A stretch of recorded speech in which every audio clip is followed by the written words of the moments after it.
সমস্ত সোনার বাংলা, এটা আজ আমাদের কাছে আমানত।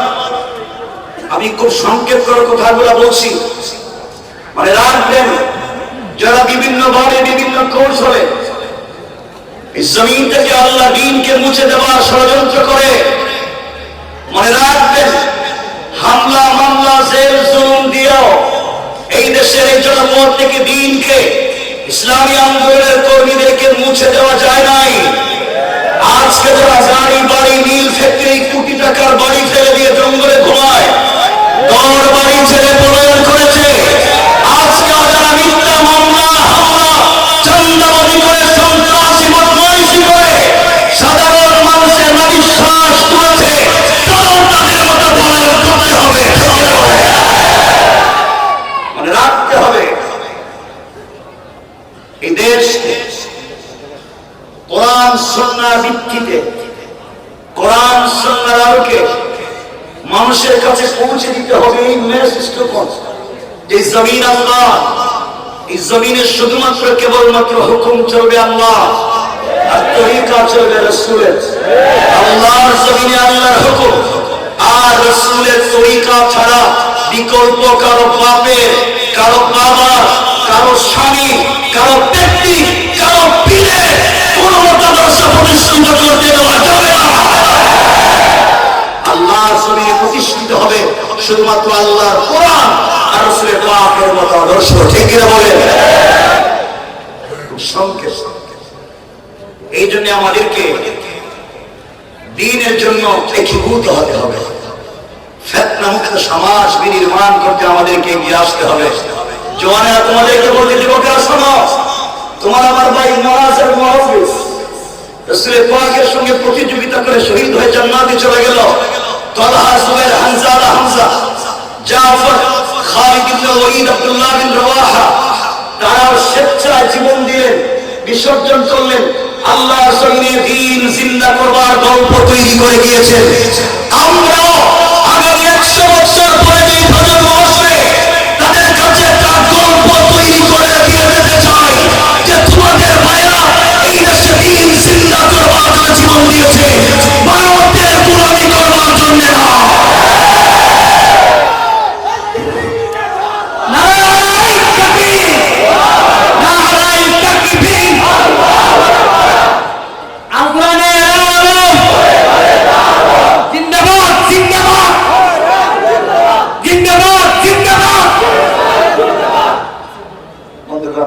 কষ্ট হচ্ছে আপনাদের?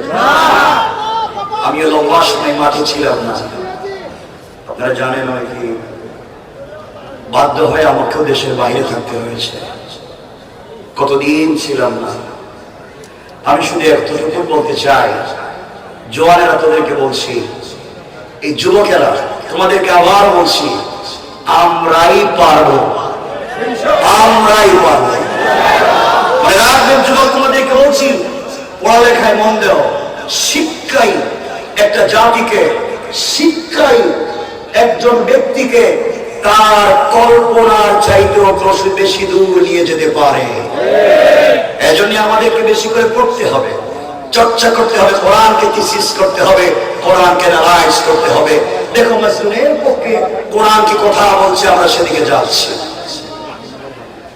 আমার মুসলমান বন্ধুগণ, কবির মালিক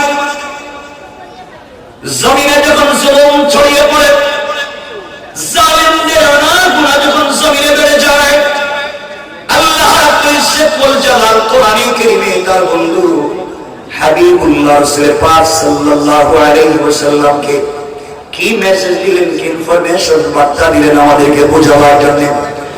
আল্লাহ কোরআনে বলছেন, ওয়া মা লাকুম লা তুকাতিলুনা ফি সাবিলিল্লাহ।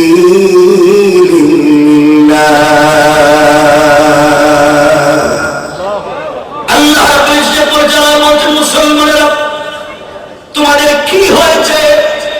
আল্লাহ বলেন, তোমাদের কি হয়েছে? তোমরা কেন যুদ্ধ করো না? তোমরা কেন কিতাল করো না? তোমরা কেন প্রতিবাদ করো না? তোমরা কেন প্রতিরোধ করে তোলো না? তোমরা কেন ঐক্যবদ্ধ হও না? ওই সমস্ত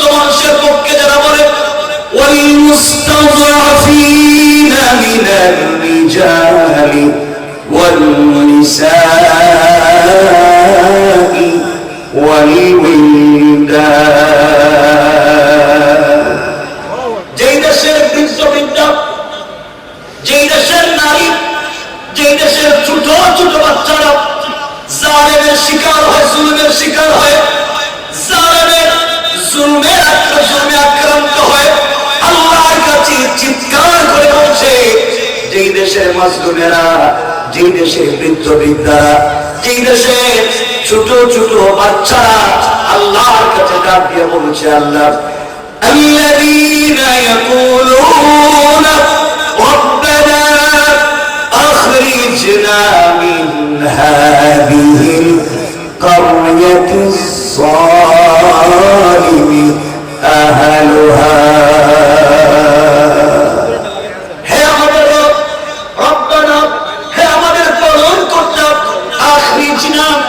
আমাদেরকে বের করে নিয়ে আসো মিন হাদিহিল কারিয়াতিল যালিম আহলুহা, যে এলাকার মানুষ জালেম, যে শহরের মানুষ জালেম, যে জনপদের মানুষ জালেম, চৌকিদারের টেবিল থেকে নিয়ে পার্লামেন্ট পর্যন্ত জালেমেরা ভরে যায়, যেখানে চৌকিদারের টেবিল থেকে নিয়ে প্রাইম মিনিস্টারের টেবিল পর্যন্ত জুলমে ভরা, দুর্নীতিতে ভরা।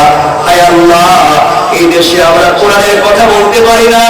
আয় আল্লাহ, আমরা তোমার দ্বীনের আওয়াজ বুলন্দ করতে পারি না। আয় আল্লাহ তাআলা, তোমার রাসূলের তরিকার কথা সমাজে বলতে পারি না। আমাদেরকে নির্যাতন করা হয়, আমাদেরকে গুম করে ফেলে দেওয়া হয়, দুনিয়ার জমিন থেকে আমাদেরকে তুলে দেওয়া হয়। আয় আল্লাহ তাআলা, আমাদের বাচ্চাদেরকে কিডন্যাপ করা হয়, আমাদের সন্তানদেরকে গুলি করে প্রতিবন্ধী বানিয়ে দেওয়া হয়। আয় আল্লাহ, ওই দেশে থাকতে পারবো না, আমাদেরকে ওখান থেকে নিয়ে যাও।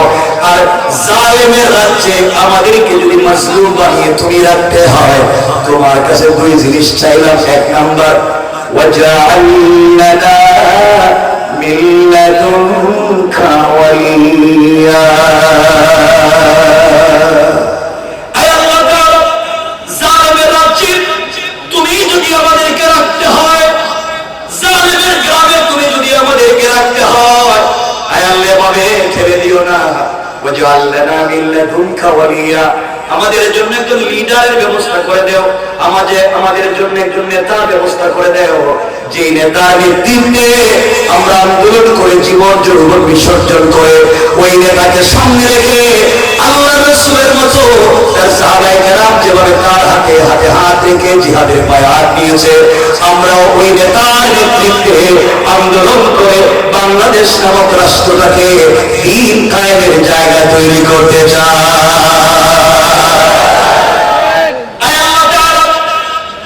শুধুমাত্র নেতা দিলেই হবে না, আমরা জানি তুমি শুধু নেতা দিলেই বিজয় আসবে না। রাসূলের পাশকে বদরের যুদ্ধে নেতা বানিয়েছ, এরপর সাহায্য দিয়েছ। আয় আল্লাহ, আমরা তোমাকে বিশ্বাস করি, শুধু নেতার মাধ্যমে জমিনে দ্বীন জিন্দা হবে না, তোমার সাহায্য লাগবে। এরপরে শব্দে বললাম, ওয়াজআল লানা মিন লাদুনকা নাসীরা। আয় আল্লাহ, শুধু নেতা দিলে হবে না, সাহায্যের প্রয়োজন আছে, তুমি আমাদেরকে সাহায্য দান করো। আমরা বলতে পারি, আল্লাহ তুমি আমাদের জন্য অমরের মধ্যে একজন নেতা বানাইয়া দাও, যার হাতে হাত রেখে আমরা বায়াত নিতে পারি। আমাদেরকে এমন ভাবে সাহায্য নাযিল করো। রাসূলের পাক দুইবার মক্কা থেকে হিজরত করে মদিনায় যাওয়ার পথে পুরা দুনিয়ার কাফেররা তাকে মারতে চাইল, তুমি তাকে সাহায্য করে হেফাজত করে দিয়েছ। আমাদেরকেও তুমি সাহায্য করো। আমরাও কথা দিলাম, আমাদের শরীরে এক ফোঁটা তাজা রক্ত থাকতেও তোমার দিনকে বাংলাদেশে বুলন্ডিত হতে আমরা দিতে পারি না। আমার বন্ধুগণ, কথা বুঝবেন, মুসলমানরা আল্লাহর কাছে বলছে, আল্লাহ আমরা তো জুলমের শিকার, তুমি কি আমাদেরকে লিডার দিবে না? তুমি কি আমাদেরকে সাহায্য করবে না? আমরা এই জনপদে দিন জিন্দা করতে চাই। আল্লাহ জবাব দিচ্ছে, আল্লাহ কথা শুনছে। এই যে এখানে 1 মিনিট আপনাদেরকে একটা কথা বলার জন্য বলছি। আমি যে বললাম যে রব বলেছেন হাসবি আল্লাহ, তোমরা আমাকে যথেষ্ট মনে করো, পুরা দুনিয়া এই মাঠে যারা আছে সবাই তোমার বিরুদ্ধে বন্দুক হাতে নিয়ে অস্ত্র হাতে নিয়ে দাঁড়িয়ে আছে তোমাকে মেরে ফেলবার জন্য। তোমাকে বলছে গোলাম শোনো, পুরা দুনিয়া যদি তোমার বিরুদ্ধে দাঁড়িয়ে যায়, তুমি আমি আল্লাহকে যথেষ্ট মনে করে তুমি দাঁড়িয়ে যাও। পুরা দুনিয়া তোমার বিরুদ্ধে দাঁড়িয়ে গেল, কেউ না থাকলেও আমি রব আছি, তোমার কথা কেউ না শুনলেও শুনবেন। আওয়াজ করে বলেন কে? কেমনি আমরা 1 মিনিট ওই কথাটা শেষ করে মূল আলোচনাকে সংক্ষেপ ঘটনা বলছি। আমার মুসলমান বন্ধুগণ গভীর মনোযোগ, আল্লাহর রাসূল যেদিন হিজরত করে মক্কা থেকে মদিনায় যাবেন, হিজরতের ঘটনা বলছি না, শুধু 1 মিনিট শুনেন। গভীর রজনীতে জিবরিল আমিন হাজির হয়ে গেলেন, ডাক দিয়ে বলছেন ইয়া রাসূলুল্লাহ, ইয়া হাবিবাল্লাহ, পয়গম্বর আরবি, আপনি ঘুম থেকে উঠে যান। আল্লাহর রাসূল ঘুম থেকে উঠে গেলেন, ওযু করলেন, 2 রাকাত সালাত পড়লেন। জিবরিল আমিন বলছেন ইয়া রাসূলুল্লাহ, আল্লাহ তাআলা আপনাকে হিজরতের কথা বলেছেন ইয়াসরিবের দিকে, খেজুর বাগানের দিকে, মদিনার দিকে। আল্লাহ রাসূল তৈরি হয়ে গেলেন, নিজের বিছানায় নিজের চাচাতো ভাই হযরত আলীকে শুইয়ে দিলেন, মানুষের আমানত তার কাছে পৌঁছে দিলেন। রাত্রবেলা নিজে মক্কা ছেড়ে মদিনায় চলে যাবেন, দরজার কাছাকাছি পৌঁছে গিয়েছেন, দরজা খুলে বের হয়ে যাবেন। হঠাৎ আমার নবীর কানে আওয়াজ এসেছে, পুরো দুনিয়ার কাফেররা আল্লাহর রাসূলের বাড়ি চতুর্দিকে বেষ্টন করে দিয়েছে, রাসূল ঘর থেকে বের হলে মেরে ফেলবে, অত্যাধুনিক অস্ত্র নিয়ে, যুদ্ধ অস্ত্র নিয়ে সব নিয়ে দাঁড়িয়ে আছে, আল্লাহ রাসূলকে মেরে ফেলবে। আল্লাহ বললেন, বন্ধুরে তুমি ঘর থেকে বের হয়ে চলে আসো। আল্লাহ রাসূল বলছেন, আল্লাহ তাআলা আপনি আমাকে বললেন হিজরত করে মক্কা থেকে মদিনায় চলে যাওয়ার জন্য, বাড়ির চতুর্দিকে কাফেররা দাঁড়িয়ে আছে, বের হয়ে গেলে তো আমাকে মেরে ফেলবে। আল্লাহ বলছেন, বন্ধু আমার, তুমি শুধুমাত্র চলার পথে আমাকে যথেষ্ট মনে করে আমার কোরআন থেকে তেলাওয়াত করে ঘর থেকে বের হয়ে যাওয়ার দায়িত্ব তোমার। আর পুরা কাফেরদের সামনে তোমাকে হিফাজতের জিম্মাদার স্বয়ং আমি আল্লাহ। আল্লাহ রাসূল দরজায় পৌঁছে গেলেন, দরজায় হাত দিয়েছেন, দরজা খুলবেন, এমন সময় আল্লাহকে ডাক দিয়ে বলছেন, আল্লাহ আমি জানি আপনি আমাকে বাঁচাবেন, এতে কোনো সন্দেহ নাই, আপনি আমাকে হেফাজত করবেন, এতে সন্দেহ নাই। ওয়ালাকিন লিয়াতমাইন্না কলবি, কিন্তু অন্তরে প্রশান্তি পাই না। আল্লাহ তুমি যদি আত্মরক্ষা করবার জন্য কিছু আমাকে দিতা, তাহলে আমার পরবর্তী উম্মতেরা শিক্ষা নিতে পারত, বিপদের সম্মুখীন হলে আত্মরক্ষা করা যায়। কিন্তু যারা অস্ত্র নিয়ে সন্ত্রাসী করে তাদেরকে কেউ সন্ত্রাসী বলে না। মুসলমান ছাত্ররা হাতে যদি একটা লাঠি ওনে আত্মরক্ষা করার জন্য ওই মুসলমান সন্তানদেরকে যারা জঙ্গি সন্ত্রাসী বানায়, তারা হবে জমানার পিতৃ পরিচয়হীন হারামজাদা।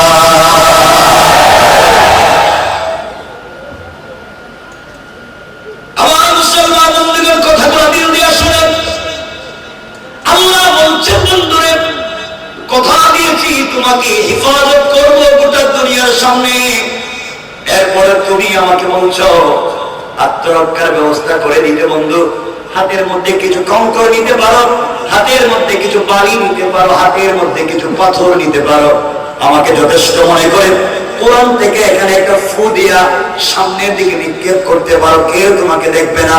আল্লাহ রাসূল মুস্কি হেসে বলছেন, আল্লাহ তাআলা আমাকে আপনি বললেন ওদের হাতে অত্যাধুনিক অস্ত্র, ওরা টেক নিয়ে নেমে যায়, আমাদের ছাত্ররা রাস্তায় নামছে খালি হাতে, ওরা ইচ্ছা মতো পাখির মতো গুলি করেছে। মনে রাখবেন এই দিন তো শেষ হয়ে গেল, দুনিয়ায় আজকে কিয়ামতের আগ পর্যন্ত জবাবদিহি করতে হবে আল্লাহর আদালতে। আল্লাহর সামনে তোমাদেরকে আসামি বানাই আমরা বিচার দিলাম, কোন ঠিক কিনা?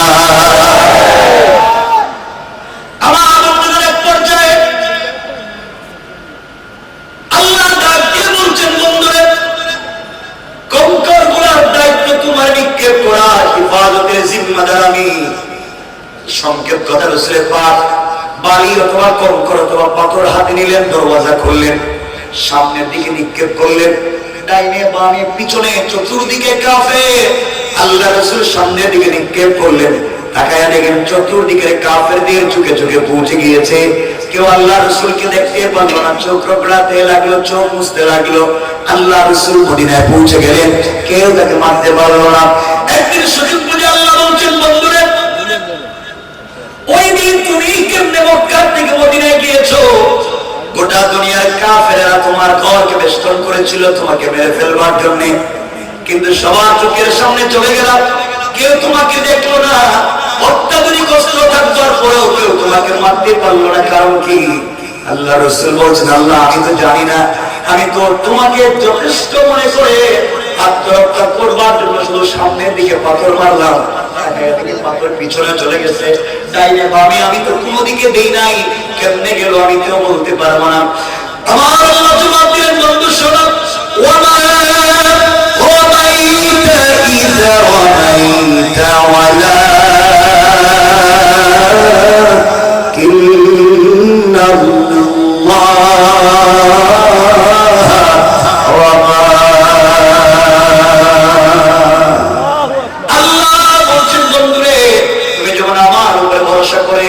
সামনের দিকে পাথরগুলো নিক্ষেপ করেছিলা, ওটা তোমার হাত থাকে নাই, ওটা আমি আল্লাহর কুদরতের হাত হয়ে গিয়েছে।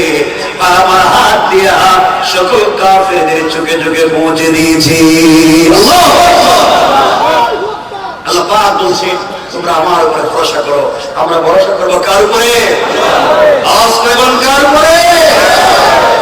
এক কথা যদি বিশ্বাস থাকে, তোমরা খুব বেশি কথা বলছি না, একটার বিশ্বাস থাকে, তাহলে তোমাদেরকে বলছি, যে দেশকে আবার অস্থিতিশীল করতে চায়, যারা বাংলাদেশে মানুষকে ভারতে চিকিৎসা দিতে বলছে, আমরা দিতে পারবো না, আমরা চিকিৎসা দিতে পারবো না, আমরা তাদেরকে আমাদের দেশে আসতে দিব না, বাংলাদেশের কনসুলেটকে জ্বালিয়ে দিবে, আঘাত করবে। আমরা মনে করছি মুসলমানরা, শোনো, আমরা গরুর প্রস্রাব খাই না, আমরা দুর্বল করে বড় হয়েছি, আমরা সমৃদ্ধশালী জাতি। আমাদের বিরুদ্ধে যদি কেউ দাঁড়িয়ে যায়, তাদের অস্তিত্বই সমাজে থাকবে না, থাকবে না, থাকবে না। ঠিক কিনা বলে?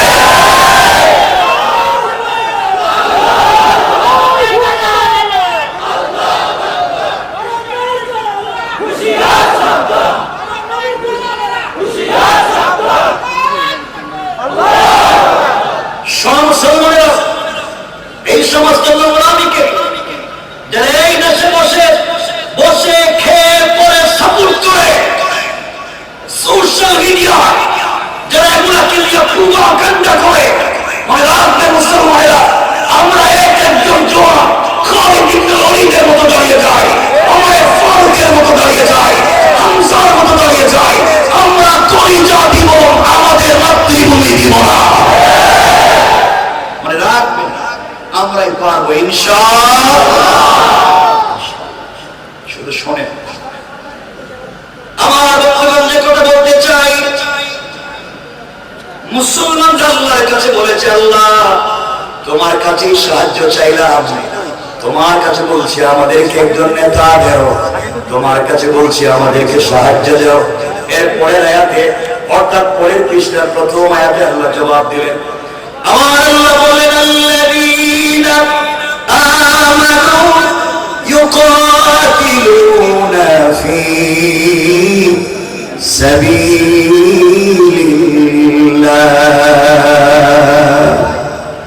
আল্লাহ যারা বলছেন, মুসলমানেরা তোমাদের চিন্তার কোনো কারণ নাই। আল্লাযীনা আমানু, যারা ঈমান এনেছে, যারা নিজেদেরকে মুমিন দাবি করে, ভদ্র ভালো মানুষ দাবি করে, তারা তোমাদের পক্ষে প্রতিবাদ করবে, তোমাদেরকে প্রতিবাদ করে, তোমাদের পক্ষে প্রতিবাদ করবে, সহযোগিতা করবে, সাপোর্ট দিবে। আর যদি দেখো মুমিন দাবি করার পরেও, দাড়ি জুব্বা পাঞ্জাবি পাগড়ি থাকার পরেও মাজলুমের পক্ষে দাঁড়ায় না, আল্লাহ বলছেন কারা? ওয়াল্লাযীনা কাফারু ইউকাতিলুনা ফী সাবিলিল্লাহ। আল্লাহ রাব্বুল ইজ্জত ওয়াল জালাল বলেন,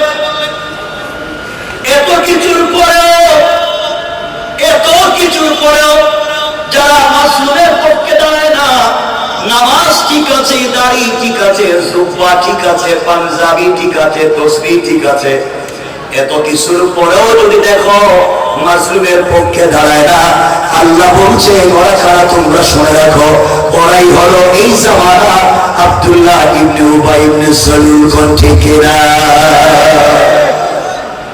মুসলমানরা আল্লাহর কাছে বলছে, আল্লাহ তাই আমরা এখন কি করবো বলেন, কেমনে যুদ্ধ করবো? আল্লাহ বলেন শোনো, ফাকাতিলু আউলিয়া শাইতান। আল্লাহ বলেন মুসলমানেরা যুদ্ধ করো।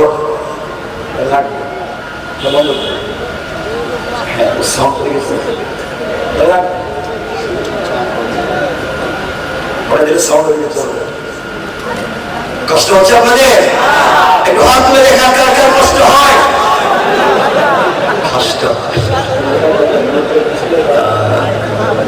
এত মানুষের কষ্ট হয়, অসুবিধা হচ্ছে? হাত জোটে ভালোবাসার মুখে যায়। এজন্যে আমি জানি আপনাদের কষ্ট হচ্ছে, বসবার গরম তো অনেক, এরপরেও আপনাদের যদি একটু সুযোগ থাকে, আমি বলছি না আমি সবিনয় সম্মান করব, শুধু নিবেদন করছি, যদি সুযোগ থাকে সামনে আসবার, যদি সুযোগ থাকে একটু কি কাছে আসা যায়? যুবকেরা পুরা জিন্দগি শুনছো, কাছে আসো, পাশে থাকো। কাছে আসার গল্প তো অনেক শুনলাম, শোনো নাই? কাছে আসছো, পাশে থাকছো, কত কিছু ঘটনা ঘটে গেল। আজকে কোরআনের কাছে আসো, কাছাকাছি আসো, জোয়ানের আসো না, একটু দেখি না আসার সুযোগ আছে।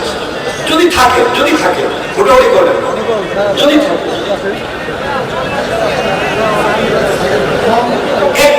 একটু খুব বেশি জানি, বেশি জায়গা নাই, কিন্তু একটু যদি সুযোগ থাকে।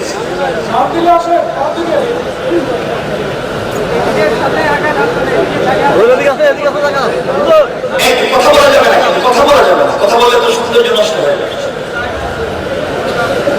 বাবা এটা তো এই যে এটা নাচছে,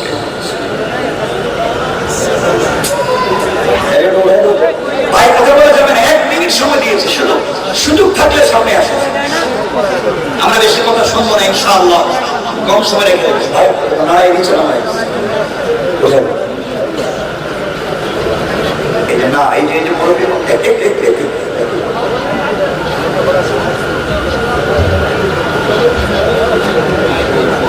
ঠিক আছে, ঠিক আছে, আমার কথা শোনা যায়? একটা তাকবীর দেওয়া যাবে, আওয়াজ করে দেওয়া যাবে, লিল্লাহি তাকবীর। এটা জওয়ানদের না, এটা জওয়ানদের। রাসূল পাকের সাহাবীরা 30 দিন হয়ে গেছে যুদ্ধ করলেন, যুদ্ধের ময়দানে জয়লাভ করতে পারলেন, রাসূল পাকের কাছে পাঠালেন, সাহাবায়ে কেরাম তাদের লিডারের কাছে পাঠালেন, যুদ্ধে জয়লাভ করতে পারছি না। তারা বললেন সকালবেলা ফজরের সালাতে মেসওয়াক করো আর তাকবীর দড়ি দাও। তাকবীর দড়ি দিলেন তো কাফেররা কেল্লা গেরাম দেশ ছেড়ে পলায় গেছে। আমরা কি পারবো না ইনশাআল্লাহ? এটা জোয়ান পারে না, এটা তাকবীর তুলতে কি পারে নাকি?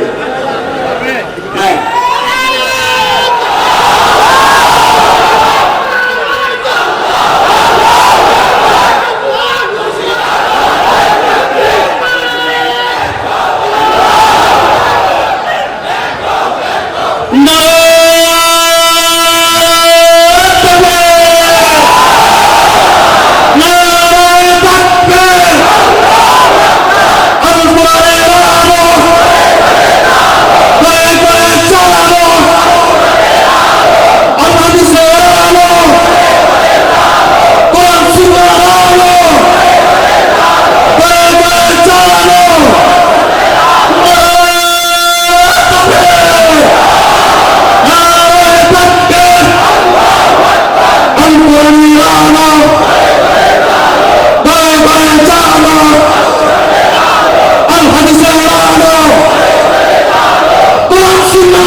পৃথিবীতে বেশি দিন থাকবো না, সকলকেই চলে যেতে হবে।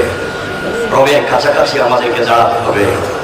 রব যদি আমাদেরকে জিজ্ঞাসা করে, তোমাকে হায়াত দিয়েছিলাম, তোমাকে চমৎকার একটা সোসাইটি দিয়েছিলাম, তুমি ওখানে দিন চিন্তা করতে পারলে না, দিনের দাওয়াত দিতে পারলে না, তোমরা কোনো জবাব দিতে পারছি না।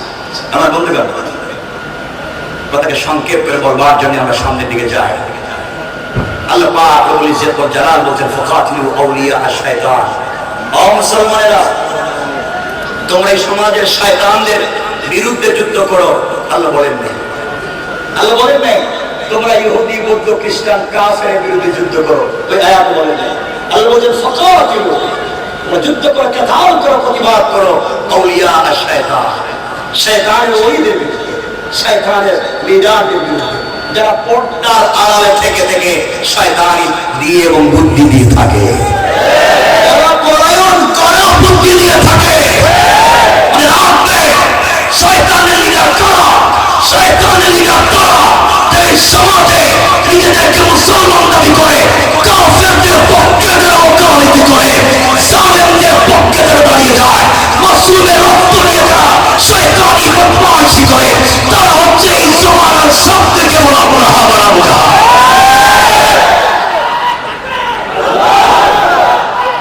শোনো মুসলমানেরা, শোনো, আল্লাহ বলছেন ফাকাতিলু আউলিয়া আশ-শাইতান, শয়তানদের বিরুদ্ধেই কাতাল করো। মুসলমানরা বলছে আল্লাহ এই বাচ্চাদের পাতি নেতার বিরুদ্ধেই পারি না, এরাই তো শক্তি, পাতি নেতা। আর আপনি বলছেন ওদের লিডারের বিরুদ্ধে।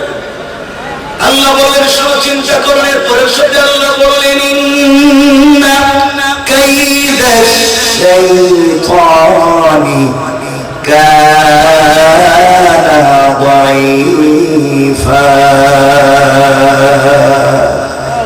আল্লাহ বলেন চিন্তা করো না, কাফের বেঈমানরা দুনিয়ার জমিনে তোমাদেরকে বিপদে ফেলার জন্য তারা যত কৌশল করে, তাদের সকল কৌশল আমি আল্লাহর কাছে মশা মাছির চাইতে আরো বেশি দুর্বল। কোন ঠিক কিনা?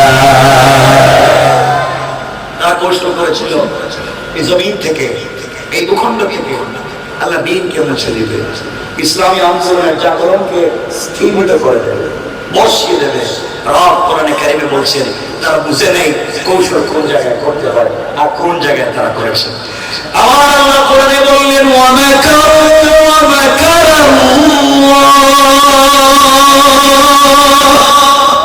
ওয়াল্লাহু খায়রুল মাকিরিন। আল্লাহ বলছে তারা কিসের কৌশল করছে, তারা জানে না আমার মহান রবের কৌশল তাদের চাইতে আরো হাজার হাজার বড় কুশলী হচ্ছে কে? আর সে বল কে? আল্লাহ। সুতরাং এই জমিনকে সমৃদ্ধ করতে হলে, এই জমিনকে চমৎকার করতে হলে ফেন্সিডিল, ইয়াবা, সুদ, ঘুষ, শয়তানি নাফরমানি সকল সেক্টর থেকে কোন একটা টেবিল না, চৌকিদারের টেবিল থেকে নিয়ে প্রাইম মিনিস্টার, প্রেসিডেন্টের টেবিল পর্যন্ত সকল দুর্নীতি মুক্ত একটা সমাজ এবং রাষ্ট্র ব্যবস্থাই যদি গড়ে তুলতে হয়, লাগবে একমাত্র কেবলমাত্র আল কোরআন। কি লাগবে? আল কোরআন যদি এই সমাজে প্রতিষ্ঠিত হয়ে যায়, শুধু মানুষ নয়, সকল সৃষ্টি জীব তার অধিকার ফিরে পাবে। কথা বলছেন না কেন? এই জন্য আমরা ফিতনা করবো না, মনে রাখবেন। আমার কথা রাগ করতেছেন? শুধুমাত্র নামাজ পড়লাম, শুধুমাত্র কালিমা পড়লাম, এই পরিচয় দিয়ে আপনি আমি জান্নাতে যেতে পারবো না। কালিমা পড়লাম, এই পরিচয় দিয়ে জান্নাতে যেতে পারবো না। কতগুলো বুঝবেন? যারা ইউনিভার্সিটিতে পড়ছেন অথবা যারা ইউনিভার্সিটিতে পড়েছেন, আপনারা জানেন ইসলামিক স্টাডিজ একটা বিভাগ আছে, আছে না? ওখানে মুসলমান সন্তানদের পাশাপাশি, মুসলমান ছেলে মেয়েদের পাশাপাশি অনেক হিন্দু, বৌদ্ধ, ইহুদি, খ্রিস্টান, ভিন্ন ধর্মের মানুষও পড়ালেখা করে। তারা কোরআন থিসিস করে, কোরআন অ্যানালাইজ করে, কোরআন গবেষণা করে, ডিপ্লোমা করে, এমফিল করে, পিএইচডি ডিগ্রি নিয়ে ডক্টর হয়। আমি জানতে চাই, যারা কোরআন সুন্নাহ গবেষণা করে ডক্টরেট ডিগ্রি নেয়, তারা কম জানে? বলেন, কম জানে? তারা কম বুঝে? তারা কম পড়েছে? পলিটিক্স সায়েন্সে অথবা ইসলামিক স্টাডিজে পড়ে যে হিন্দু বৌদ্ধ ভাই বোন ডক্টরেট ডিগ্রি নিল তারা মুসলিম? বললেন না, তারা মুসলিম। তারা জানতো না? জানতো না? তারা পড়ে নাই? তারা বুঝে নাই? তারা কোরআন গবেষণা করছে, জানছে, বুঝছে, পড়ছে, সব ঠিক, কিন্তু তাদের জানবার বুঝবার পড়বার সাথে নাই আল্লাহ তাওহীদ আর নাই রাসূলের রিসালাত। বুঝা গেল আল্লাহ তাওহীদ এবং রাসূলের রিসালাত বিবর্জিত কোরআন সুন্নাহর গবেষণাও কাউকে মুসলমান বানাতে পারে। অনেকে বলতে পারেন তো আমরা সালাত পড়ি এজন্য আমরা মুসলিম। আমি যে আল্লাহ পাকের জাতে পাকের শপথ করে বলছি, শুধু সালাত পড়লেই এই পরিচয় দিয়ে জান্নাতে যেতে পারবেন না। রব কোরআনে কারীমে বলছেন ফাওয়াইলুল লিল মুসাল্লিন, অনেক নামাজি তার নামাজই তাকে জাহান্নামে দিবে। কারণ অনেক লোক আছে সমাজে নামাজও পড়ে সুদ খায়, আছে নাই? অনেক লোক আছে নামাজও পড়ে ঘুষও খায়, আছে না নাই? সমাজ তো নিচে চলে গিয়েছে। আপনারা খবর নিয়ে দেখে এই ফ্যাসিস্টের সময়ে ম্যাক্সিমাম মসজিদের সভাপতি সুদখোর, ক্যাশিয়ার সুদখোর, সেক্রেটারি দুর্নীতিবাজ, চাঁদাবাজ, বদমাইশ, ফেন্সিডিল ব্যবসায়ী, ইয়াবা ব্যবসায়ী, এতিমের জায়গা দখল করে, বিধবার বাড়ি দখল করে, গরিবের সম্পত্তি মেরে খায়, তাদেরকে মসজিদ থেকে তাড়িয়ে দিতে হবে। ঠিক আছে? শুনেন, সুতরাং রেজিমকে পুরো উপরে ফেলতে হবে, তার সিস্টেমকে চেঞ্জ করে দিতে হবে। কথা কি বুঝতে পেরেছেন? আপনারা তো শয়তান ছিলেন না, আপনারা শয়তান মারার জন্য মক্কায় যান, হজে। গত হজের আগে হজে দেখলাম ঘাতি সব হজে গিয়া জামানাতে শয়তানরে কঙ্কর মারতেছে, পাথর মারতে হয় না, মারতে মারতে ওদের রাগ উঠে গেছে, জুতা খুলে মারতেছে। শয়তান পুরো দেশে মাইল লেগে গেল, আর তুই এখানে বসে রয়েছিস। আমি আপনাদের জানতে চাই যে শয়তানকে 10 লাখ খরচ করে জুতা মারতে গেলে মক্কায়, এই শয়তান বাংলাদেশে দুর্নীতি করছে। কথা বলেন, আইসুল এখানে যে শয়তানের জুতা মারছে, এই শয়তান সান্দাবাজি বাংলাদেশে করছে। কারণ মেরে নিয়ে মারতে গেছে, বিচার করতে কারো কাছে টাকা খাইছে, হুজুরদের উপরে মামলা দিছে। তাইলে যেই শয়তান চাঁদাবাজি করছে মক্কায় না এলাকায়? কথা বলেন, যারা আলেমদের রয়েছে জুলুম দিচ্ছে মক্কায় না এলাকায়? যারা সুদ ঘুষের কারবার করেছে মক্কায় না এলাকায়? শয়তান মক্কায় না এলাকায়?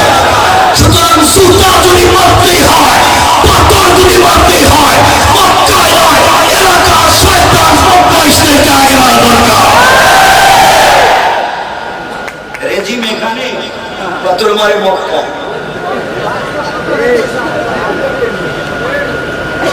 কষ্ট পাইলেন? আমার বন্ধুগণ, এই চমৎকার সমাজকে বিনির্মাণ করতে হলে, এই নোংরামি থেকে সমাজকে বাঁচিয়ে নিয়ে আসতে হলে আমাদেরকে লাগবে কোরআন নামক সংবিধান সকল সেক্টরে, সকল জায়গায়। তাহলে সমাজে শান্তি ফিরে আসবে। শান্তি দিবেন কে? কেমনি আমি সংক্ষেপে বলে দিই। আমার মুসলমান বন্ধুগণ, গভীর মনোযোগ। রাসূল পাক সাল্লাল্লাহু আলাইহি ওয়াসাল্লাম ইন্তেকাল করলেন। দুনিয়ার জমিনে যদি দিন কায়েম হয়ে যায়, ইসলামী রাজ কায়েম হয়ে যায়, মানুষ কেমনে শান্তিতে থাকবে একটু তাকাইয়া দেখেন। রাসূলের ইন্তেকালের পরে সিদ্দিক আকবর রাদিয়াল্লাহু তাআলা মদিনার খলিফা, আল্লাহ রাসূল দুনিয়ার জমিনে নাই, রাষ্ট্রের প্রধান খলিফা সিদ্দিক আকবর, এই রাষ্ট্রের প্রধান বিচারপতি চিফ জাস্টিস হযরত ওমর, আর এই রাষ্ট্রের প্রধান পরামর্শদাতা উপদেষ্টা হযরত আলী, হযরত ওসমান। চমৎকার হয়ে দেশ চলতে লাগলো। কথাগুলো শুনেন। হযরত সিদ্দিক আকবর ফজরের সালাত করে মসজিদে বসা, এমন সময়ে হযরত ওসমান চলে এসেছেন।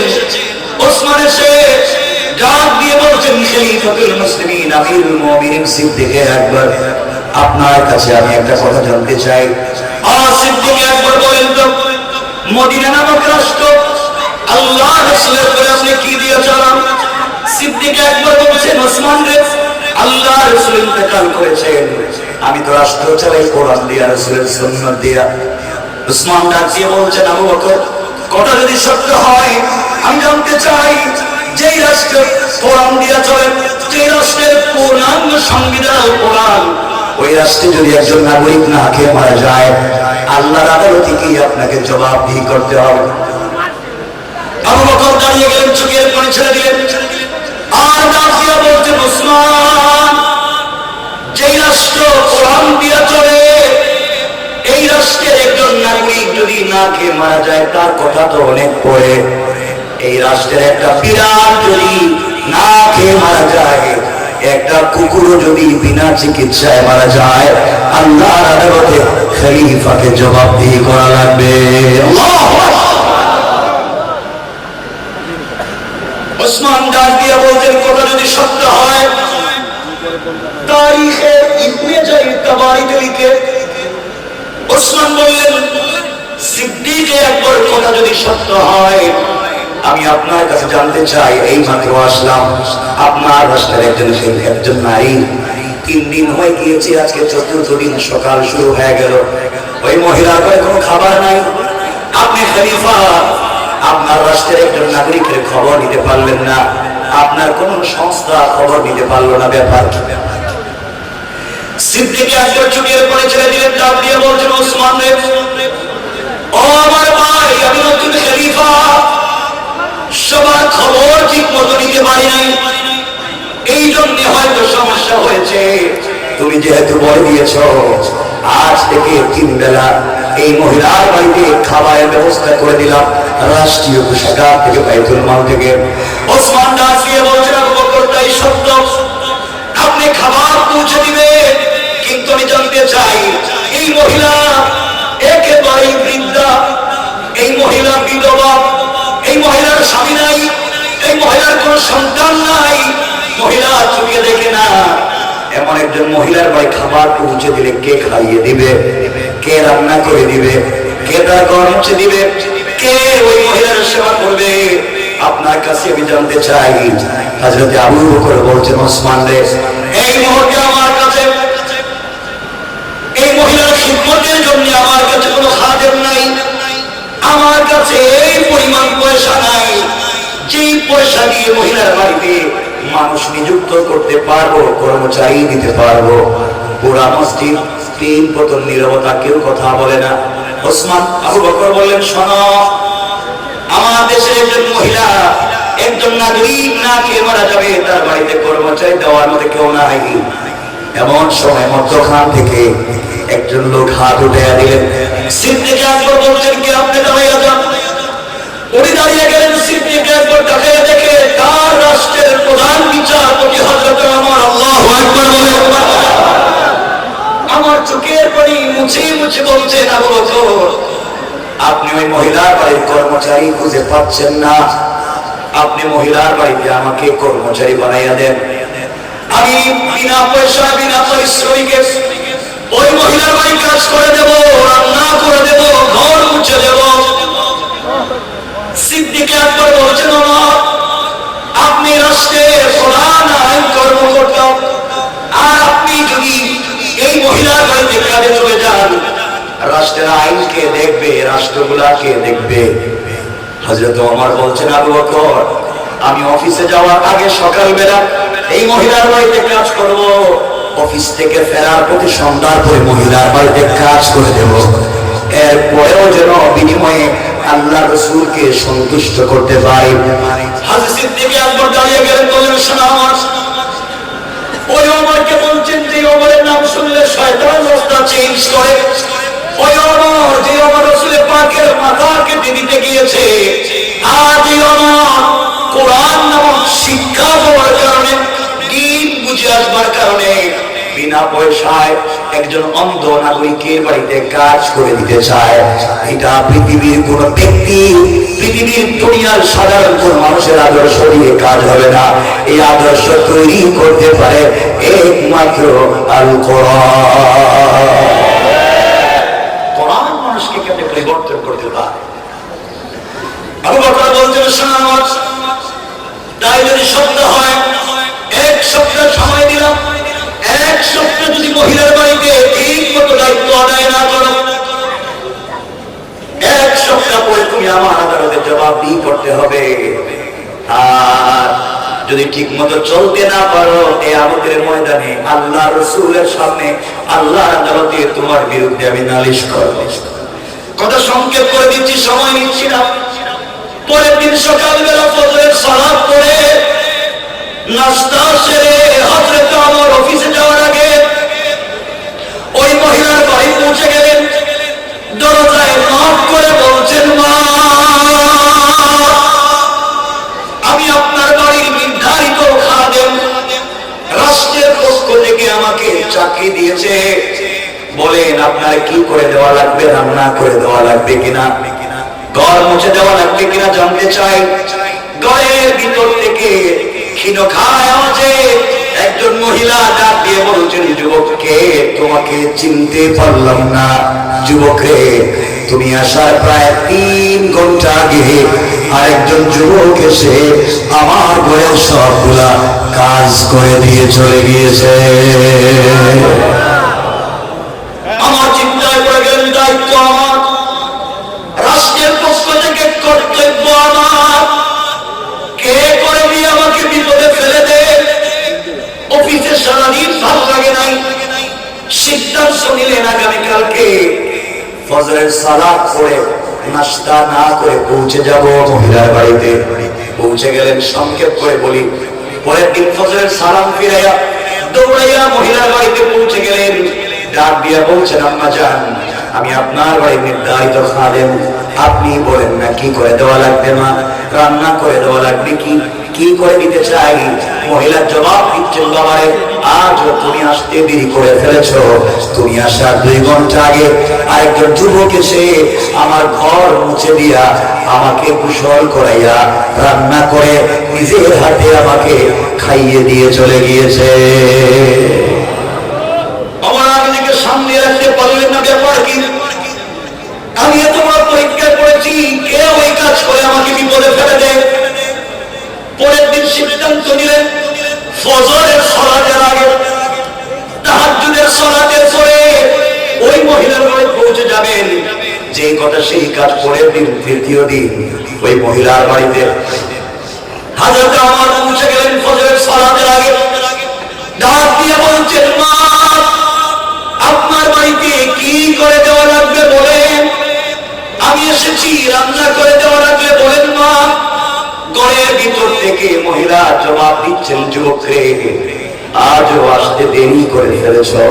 তুমি আসার প্রায় 1 ঘন্টা আগে আরেকজন যুবক এসে নিজের হাতে আমাকে খাইয়ে দিয়া আমার হাত উপর দিকে উঠাইয়া চোখে দেখি না বিড়বিড় করে কি যেন দোয়া করলো। আমার হাতটার মাথায় পড়াইয়া ডাক দিয়ে বলেছে, মা, আমার জন্য দোয়া করবেন, কিয়ামতের দিনে আল্লাহর আদালতে আমাকে আসামি বানাইয়েন না। এইভাবে কান্নাকাটি করে কি যেন একটা যুবক চলে গেল, আমি বুঝতে পারলাম না। ওমরের মাথা গরম, ঠান্ডা আর হয় না। অফিসে গেলেন, কাজ করতে ভালো লাগে না। পরের দিন সিদ্ধান্ত নিলেন, আজকে তাহাজ্জুদের সালাতের আগে যাব। তাহাজ্জুদের সালাতের আগে নাঙ্গা তরবারি হাতে নিয়েছে, কুশলমুক্ত তরবারি, যুদ্ধের পোশাক পরেছেন। আর সিদ্ধান্ত নিয়েছেন, আজ আর কোনো কথা শুনতে পাই না, যাই পাবো তার শরীর থেকে মাথা আলাদা করে দিব। আমাকে বিপদে ফেলে দিয়েছে, এত বড় বিপদগ্রস্ত কি আমাকে করা যায়? কেমনি কাজ করলো কে? সংক্ষেপ করে হযরত ওমর তাহাজ্জুদের সালাতের আগে পৌঁছে গেলেন। ওই মহিলার বাড়ির দরজার সামনে গিয়ে দেখে মহিলা ঘরের ভিতরে মিটমিট করে আলো জ্বলে আর গুনগুন করে একটা জোয়ানের কথা শোনা যায়। হযরত ওমর বললেন, এবার তুমি আমার হাতে ধরা পড়ে গিয়েছো, আর বাঁচবা না। এই তরবারি হাতে নিয়ে অন্ধকারে দাঁড়িয়ে আছে, দেখলেই মেরে ফেলবে। কিছুক্ষণ পরে ওই ঘরের ভিতর থেকে জোয়ানেরা শোনা, কোরআন যদি জমিয়ে জিন্দা হয়ে যায়, কোরআনের বিধান যদি প্রত্যেকটা সেক্টরে কায়েম হয়ে যায়, দূর দুর্নীতির বিরুদ্ধে আন্দোলন করা লাগবে না, এমনি মানুষগুলোর পরিবর্তন হয়ে যাবে তাদের চরিত্রের, কারণ কোরআন বলেছে চরিত্রের পরিবর্তন করে দেবেন। আমার বন্ধুরা আমার দাঁড়িয়ে আছে, এমন সময় দেখে একজন যুবক ঘর থেকে বের হয়ে আমি পা দিয়ে চলে যায়। আমার চিৎকার করে বলছে, যুবক দাঁড়িয়ে যাও।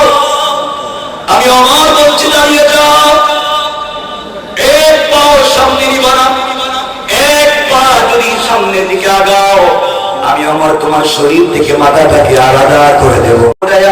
সারেন্ডার হয়ে দাঁড়িয়ে আছে, সে আর কেউ না, তিনি হলেন মদিনার রাষ্ট্রের খলিফা হযরতে আবু বকর।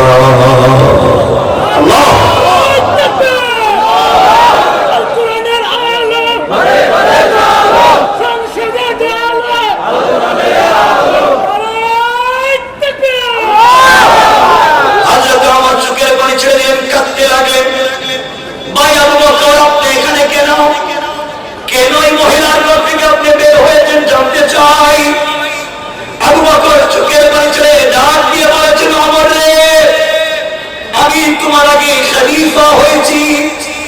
তোমার আগে রাষ্ট্রের দায়িত্ব আমি পেয়েছি। এর অর্থ হলো কিয়ামতের দিনে আল্লাহর আদালতে তোমার আগে আমাকে জবাবদিহি করা লাগবে, তোমার আগে আল্লাহর আদালতে আমাকে কথা বলতে হবে। এই জবাবদিহিতার ভয় যখন ঢুকে যায়, নাগরিকের চিন্তা যখন মাথায় ঢুকে যায়, ওই কারণে আমি আর বাড়িতে বিছানা পিঠ লাগিয়ে ঘুমাতে পারি না। তোমার আগে আগে মহিলার বাড়ির কাজগুলা আমি করে দিয়ে যাই। আল্লাহু আকবার। চিন্তা করেন, একটা রাষ্ট্রের খলিফা কি পরিমাণ বিনয়ী হতে পেরেছে। কে বানিয়েছে? আল কোরআন বানিয়েছে। আল কোরআনের শিক্ষাই পরিবর্তন করে। আমার বন্ধুগণ, আমারটাকে দেখেন পায়ের মধ্যে জুতা নাই, ডাক দিয়ে বলছে, আবু বকর তোমার পায়ে জুতা নাই কেন বলো। আবু বকর ডাক দিয়ে বলছে, ভাই ওমর রে, আমি রাষ্ট্রের খলিফা, এতে কোনো সন্দেহ নাই, কিন্তু চামড়ার জুতা পরবার মতো পয়সা আমার নাই। আমি একটা কাঠের খড়মের জুতা পরি, গভীর রজনীতি জুতা পরে মদিনার রাস্তায় যদি পাথরের শক্ত রাস্তা দিয়ে হাঁটি, খট খট আওয়াজ হবে, মানুষের ঘুম ভেঙে যাবে, সাধারণ মানুষের ইবাদত নষ্ট হবে। এই জন্য আমি খলিফা পায়ের জুতা দেই না। একটা রাষ্ট্রের খলিফা চামড়া জুতা পরবার মতো পয়সা নাই। আর আমাদের দেশের মানুষেরা জনগণের টাকা মেরে মেরে বিদেশে তারা পাচার করে বাড়ি ঘর বানায়। এই জন্য আল্লাহ বলেছেন, কিতাবুন আনজালনাহু ইলাইকা লিতুখরিজান নাসা মিনাজ যুলুমাতি ইলান নূর। তোমার কাছে এমন একটা কিতাব আমি দিয়েছি, যে কিতাবের নাম আল কোরআন। ওটাকে যদি সুন্দর করে সমাজের চতুর্দিকে লাগিয়ে দেওয়া যায়, অন্ধকার থাকবে না, আলোকিত করে দিবেন। আওয়াজ করে বলেন কে? আওয়াজ করে বলেন কে? আমার বন্ধুরা, কথাগুলো দিল দিয়ে শুনে, তাহলে এতক্ষণের আলোচনা থেকে যেটা বুঝতে চাইলাম, কোরআন যদি সকল জায়গায় পৌঁছে যায়, দিন যদি জিন্দা হয়ে যায়, সমাজে শয়তানি থাকবে? নাফরমানি থাকবে? জয়নাজানি থাকবে? সন্ত্রাসী থাকবে? সুতরাং আমরা পরিষ্কার করে বলতে চাই, আমরা এই প্রজন্মের জোয়ান, আমরা এই প্রজন্মের জোয়ান, যারা আমাদেরকে সন্ত্রাস আর জঙ্গি সাজাতে চায়, মনে রাখবে, এই দেশের ইসলামী আন্দোলনের কর্মীরা সন্ত্রাস আর জঙ্গি হয় না।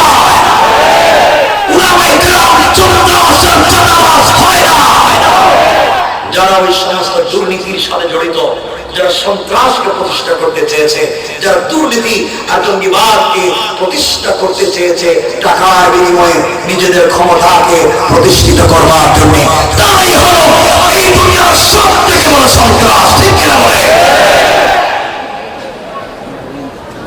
এই জন্য যুবকদেরকে বলছি, জওয়ানেরা একটা কথা শোনো, আমি তোমাদের এক ভাই বলতেছি।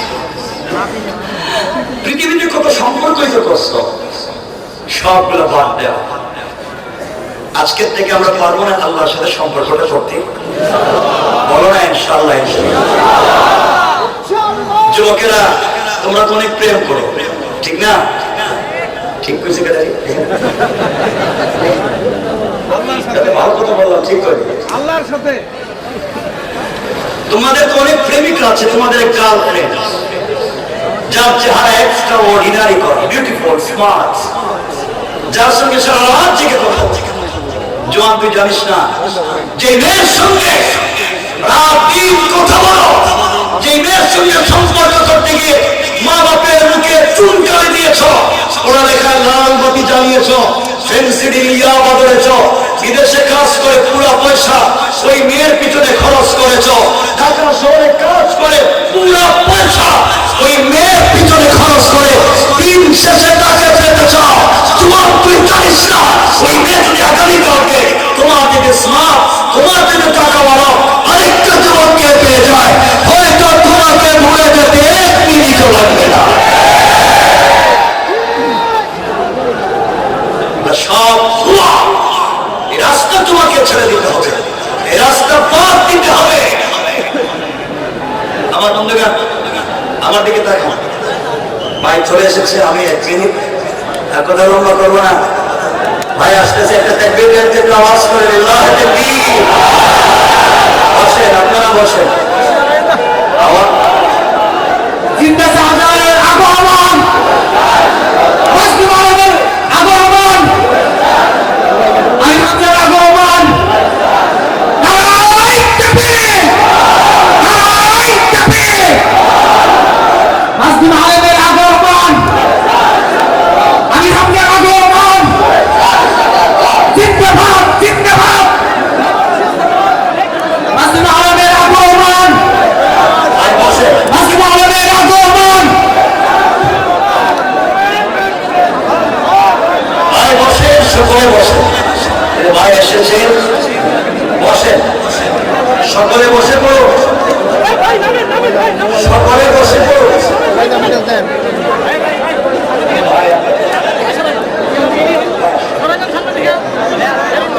এক মিনিট বসো।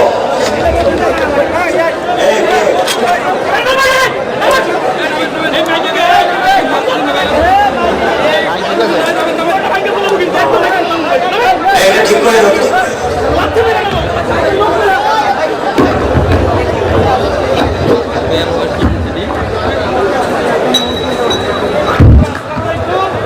এটা লাগে।